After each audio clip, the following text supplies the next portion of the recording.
The first night in that man's spare room, I heard him lock the front door from the inside and then pocket the key, and I lay there in the dark telling myself that's just what some people do, they lock up at night, while the part of me that already knew better counted how many doors were now between me and the street. I'm Preston, 28, freelance photographer, and back then I traveled cheap, which meant crashing on strangers' couches through one of those host-a-traveler apps. I'd done it a dozen times, good experiences, kind people, and that's the thing nobody warns you about, the dozen good times. They teach you to relax. They file stranger whose home I'm sleeping in under safe, so that by the time you walk into the one that's wrong, every instinct that should be screaming has already been talked down a dozen times. The host seemed fine online. Great reviews, even. He met me at the bus in Sacramento, friendly, carried my bag, and on the way out we stopped at an In-N-Out and he paid for mine, which I remember because it made me trust him. A guy buys you a burger and your guard just drops, that's all it takes. He talked the whole drive, and it was only later I'd realize how many of his questions had been a checklist. Was anyone expecting me? Did I have family in the area? How long until people back home would wonder? Easy small talk, the kind you answer without thinking, and I answered all of it honestly, cheerfully, handing a man I'd known 2 hours a complete map of exactly how alone I was. The house was a little outside town, no neighbors close, and the first thing off was the windows. The spare room window was painted shut, old paint, deliberate, and there were bars on it, the decorative kind that are also just bars. I told myself older house, bad neighborhood once, people do that. Then bedtime, and the lock, and the key going into his pocket, and his easy little laugh when he caught me watching. Force of habit, I sleep better knowing it's all shut up. All shut up. With me inside it. I didn't sleep. I lay there doing the math you do, and around 2 a.m. I heard his door open and his footsteps come down the hall and stop outside my room. Just stop. No knock. I watched the strip of light under the door and saw his shadow break it. 2 feet, standing there, and I lay completely still with my heart going and held my phone in my hand under the blanket, and after a while, a long while, the feet went away. But here's the thing that I still can't shake about that night. After the feet went, I heard the handle. Just barely, the softest test of it, somebody turning my door handle a half inch and finding it didn't move, because, honestly, the one thing I had done was wedge the desk chair under it before I lay down. A dumb instinct I almost talked myself out of. The handle turned, met the chair, and stopped. No push after that. No knock, no word, nothing. Just a man quietly checking whether the guest's door would open, getting his answer, and going back to bed to wait for a night when maybe it would. I lay there till the window went gray and did not close my eyes once. In the morning he was all smiles over coffee, asking how I slept, and I said great, because some animal part of me had decided overnight that this was a man I needed to not alarm. He started, gently, trying to make me stay longer. Over that coffee he mentioned, all casual, that the buses out of town were a nightmare on weekends, that I should just stay the extra night, no charge, he'd cook. I had told him, day one, that I was only there one night. Now he was reaching for a second, smooth, helpful, the way you'd coax an animal that's edging toward the door, and every reason he gave was a reason a kind person would give, and the sum of them was a man working to keep me in the house one more night than I'd planned. I said I had to be in the city by evening. I watched him not like that answer. And then I saw the other door, the one off the kitchen with a deadbolt on it that, like the bedroom lock, was mounted to open from his side, a basement door he stood in front of when he caught me looking at it. And I decided right then I was not going to be in that house when the sun went down again. I started looking for the lie, and I found it in the bathroom, of all places.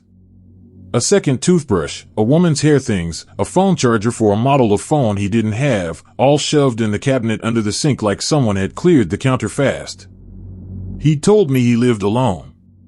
He very much had not, recently, lived alone, and whoever the second toothbrush belonged to had left in enough of a hurry to leave it behind. And I stood in that bathroom looking at the evidence of a person who used to be here and wasn't, in a house with painted shut windows and a key that lived in his pocket. So I made my own plan, and I want to be honest that it wasn't brave, it was just careful. I didn't confront him. I didn't try the doors and tip him off. I told him over breakfast, light as anything, that a friend in town had had a change of plans and was picking me up that afternoon for a shoot, that they'd be by around 3, that they knew the address. None of it was true. I had no friend, no shoot, nobody who knew where I was, and I invented all of it in one cheerful breath specifically so that this man would believe that my disappearance would, this time, be noticed. I watched it land on him. I watched him recalculate. And the locks didn't come up again that day, because I had become, in one lie, a person who'd be looked for. I walked out of that house at 2 in the afternoon with my bag, said a fake friend was at the corner, and I did not let him drive me, and I did not look back, and I walked the 2 miles into town with my heart going the whole way. I reported it, for whatever a report is worth when nothing technically happened to you, a locked door and a painted window and a spare toothbrush don't make a crime. But months later a detective actually called me back, which never happens, and asked me very specific questions about the layout of that house, the room, the window, and would not tell me why, and I have spent every night since not letting myself finish the thought about who the second toothbrush belonged to and whether she got to invent a friend in time. I still travel. I'm not going to let it take that. But I don't stay in a stranger's home anymore where I can't open my own window, and the first thing I do, every place, anywhere, is find the door I'd go out and make sure it opens from my side. Because the locks in that house were never about keeping the world out. A man who locks the world out doesn't pocket the key. He'd built a room that closed, and he chose his guests by how long it would take anyone to come looking, and the only thing I ever did right was make him believe the answer, for me, was not very long at all. By the time I understood, the whole evening had been built backwards, starting from the moment they wanted me to and working out to an invitation that felt like luck. I was already in a house I couldn't have found my way out of in the dark, an hour from home, with my phone in a basket by the front door because they'd made it a charming little house rule. I'm Corinne, 30. I'm a nurse, and the couple who invited me were the kind of people you feel flattered to be noticed by. I'd met them through a hobby group. They were warm, a little glamorous, and they took an interest in me fast, faster than I questioned, because being chosen by interesting people feels like a thing you earned, not a thing being done to you. They invited me out to their place for a dinner and stay over, a little wine, a guest room, drive back fresh in the morning. I was, honestly, thrilled. The first small wrong thing was the phones. A basket at the door, both of theirs already in it. A cute rule. We're so much more present without them, don't you find? And I, wanting to be the easy fun guest, dropped mine in too, and watched a basket take my one tether to the outside world, and told myself I was being uptight for even noticing. The house was beautiful and remote, end of a long private drive, no other lights in sight, and they made a point, a warm laughing point, of how wonderfully cut off it was out here. How quiet. How nobody ever just drops by. The wife gave me the tour, proud of it, and the guest room was lovely. And I noticed without letting myself notice that the door had a latch on the outside. A little sliding bolt up high. The kind of thing you don't register as wrong until much later. When you lay the whole night out and realize the pretty guest room was a room that locked from the hall. She'd laughed, on the drive out, about how she did all her shopping in one big haul because the nearest Trader Joe's was 40 minutes back toward the city. 40 minutes. I'd filed it as charming. It was a distance. Then the questions, over dinner, gentle and flattering, and all pointed the same way. Did my work know my plans for the weekend? Was I close with my family? Seeing anyone who'd be texting tonight wondering where I was. Each one wrapped in warmth, in wine, in we just want to know you. And I answered them all the way you answer kind people taking an interest, and only later, laying the night out flat, did I see that every single question had measured the same thing, which was the length of the rope between me and anyone who'd pull. The wine is where it tips, and I can't prove this part, I only know my own body. One glass and I felt wronger than one glass should make me feel. The room going soft at the edges, my own voice arriving a half-second late. That animal lurch when some deep part of you reads the floor tilting and sounds an alarm the rest of you is too slow to hear. And I watched the host watch me feel it. That's the thing I can't put down. He was watching my face with this patient, pleased attention. The way you watch a kettle you know is about to sing, waiting for it, and the wife had gone quiet, and still beside him, and the warmth had drained out of the room so smoothly I almost didn't notice it leave. What saved me is that I'd told one lie at dinner, the only smart thing I did all night, on pure instinct. When they asked who knew where I was, I'd said my sister was watching my place and expecting me to check in by text at 11 or she'd panic, that she was a worrier, that she had the address. None of it was true. My sister knew nothing. But I'd felt the shape of the evening before my mind would name it, and I'd built myself a fake lifeline, and when I said, thick-tongued, that it was nearly 11, and I really had to text Janelle, or she'd lose it, and call someone, I watched it work. I watched the host's face do a slow cold calculation. I said she'd call the police and give them this address by 11:15. And I reached for the phone basket with a hand that didn't fully work, and nobody stopped me, and that, the not being stopped, told me everything about how close the other version had been. The wife tried, once, to walk it back. As I stood there with my phone, she stepped close and said, soft, that I should just sleep it off, that I was in no state to travel, that the roads out here were bad in the dark, her voice gentle and her hand light on my arm and her eyes not gentle at all. And getting me back from the door was suddenly the only thing in the room. I said Janelle was already up and waiting on my text. I said it twice. And I kept my thumb on the screen and the ride confirmed and I read the make of the car out loud like it was a fun fact. A silver Subaru, 8 minutes, and I think saying a real concrete thing into the air, a color, a number, a car that was actually coming, is part of what broke the spell, because it made me a person who was about to be collected by name. I got my phone and I went out to the porch and I sat in the cold to wait, because I was not going to be inside that house one more minute, and the two of them stood in the lit doorway behind me the whole time. Not speaking, just watching me go. The warmth completely gone now, no point performing it anymore. The car came. I have never in my life been so happy to see a stranger's headlights. I went to the police, and I had nothing. A weird dinner. A feeling. A glass of wine I couldn't prove anything about, because I'd been too scared to do anything but leave. They were a respected couple. I was a woman with a story about being uncomfortable. But I gave my statement anyway, with the address, and the officer's face changed when I said the road. Just slightly, just enough, and he asked me to wait. And when he came back he asked if I'd be willing to talk to someone else. And I understood I was not the first name on whatever that road already had. They never told me the rest. They don't. I think about the other women who got the same flattering invitation, and felt the same lucky, and didn't happen to have a sister named Janelle to invent.